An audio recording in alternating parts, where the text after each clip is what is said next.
मैं हूं अंकित अवस्थी। चर्चा एक ऐसे जहाज की जिसको फिलहाल स्पेन के एक आइलैंड पर रुकना है, लेकिन रुकने से पहले उसे रुकने दिया जाए या ना दिया जाए इसका डर बना हुआ है।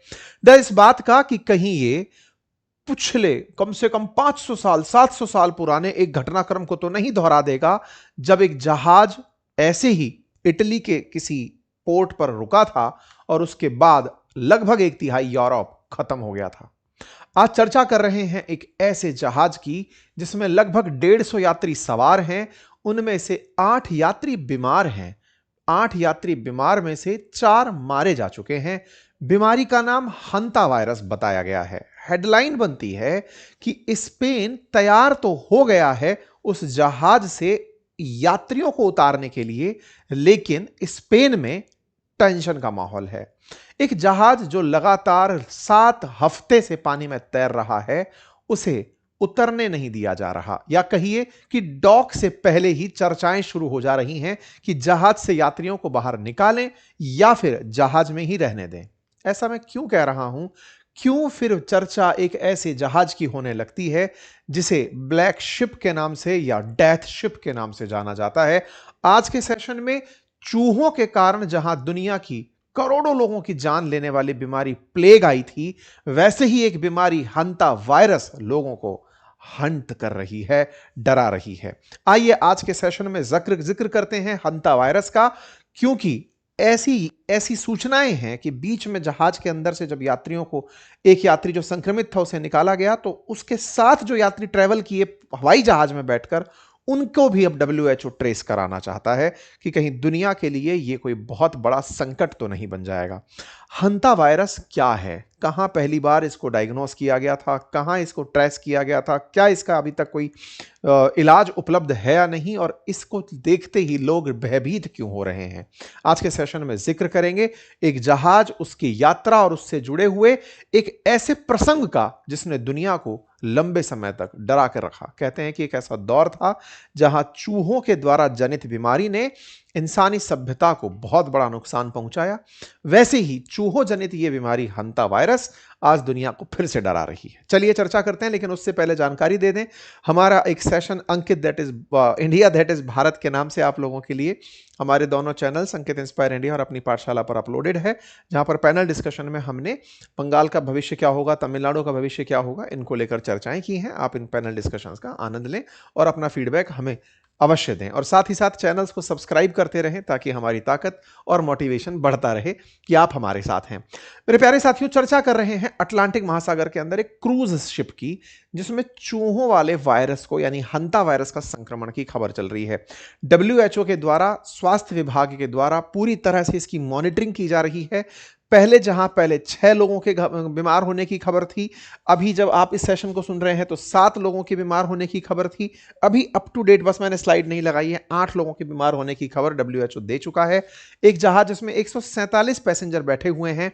1 अप्रैल को इस जहाज ने पानी में तैरना शुरू किया था। टेक्निकली ये 20 मार्च से पानी में है। 20 मार्च से फिर ये 1 अप्रैल को फिर एक स्टैंड से आगे निकला, और वहां से जब चलना शुरू किया तो इस जहाज के अंदर अब तक 8 लोग बीमार हो चुके हैं। उनमें से 4 लोगों के मरने की खबर आ चुकी है। यह खबर वर्तमान में सबसे ज्यादा चर्चित खबर इसलिए बन रही है क्योंकि इस जहाज से ही मिलता जुलता प्लेग वाला जहाज भी है। तो उस प्लेग वाले जहाज की कहानी भी मैं आपको सुनाने जा रहा हूं, लेकिन उससे पहले इस जहाज को थोड़ा सा समझ लीजिए। यह एक क्रूज जहाज है। अच्छा, क्रूज जहाज है, इसका नाम है MV होंडियस।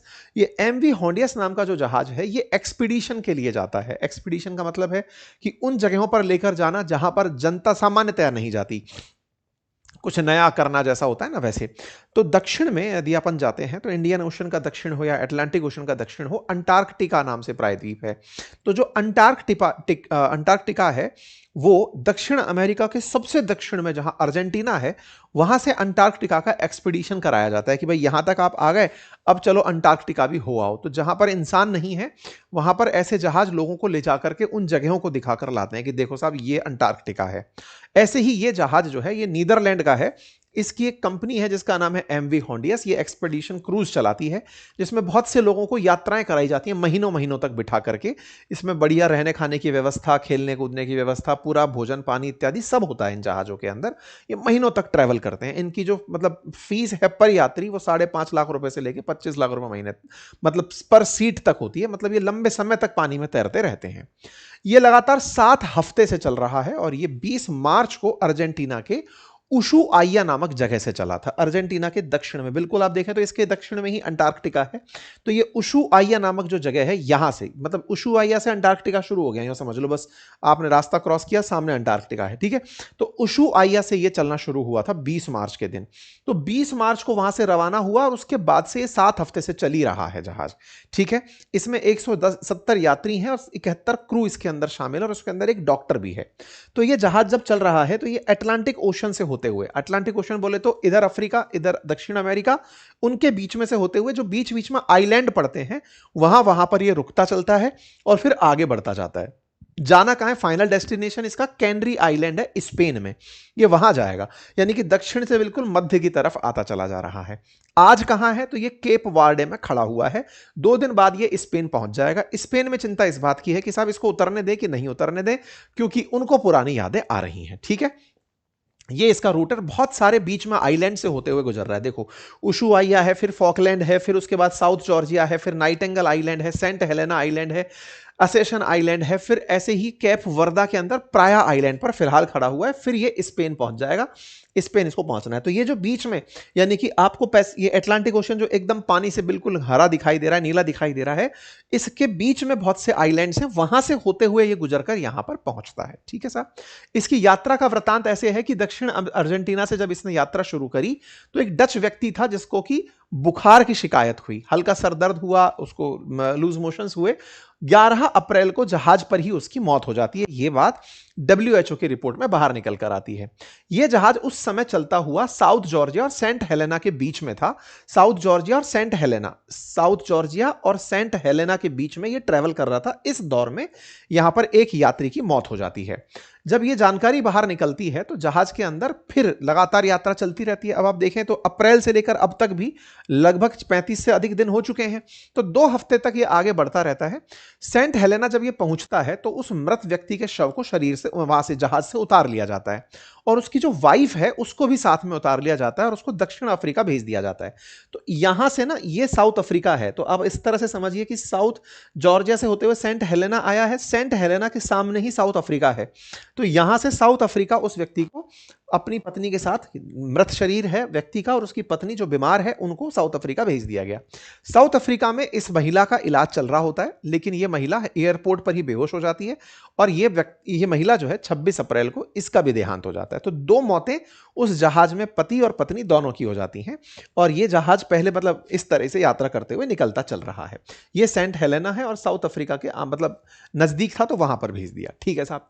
फिर एक और यात्री जो ब्रिटिश नागरिक था वो जहाज पर बीमार होता है। जब यह जहाज सेंट हेलेना से चलता है और 1300 किलोमीटर दूर एसेंशन आइलैंड पर जाता है तो उसे भी बहुत तेज बुखार और सांस लेने में दिक्कत जैसी बातें आती हैं। 27 अप्रैल को उसे भी वहां से निकालकर दक्षिण अफ्रीका भेज दिया जाता है कि चलो भाई आपको भी आईसीयू में भर्ती कराते हैं।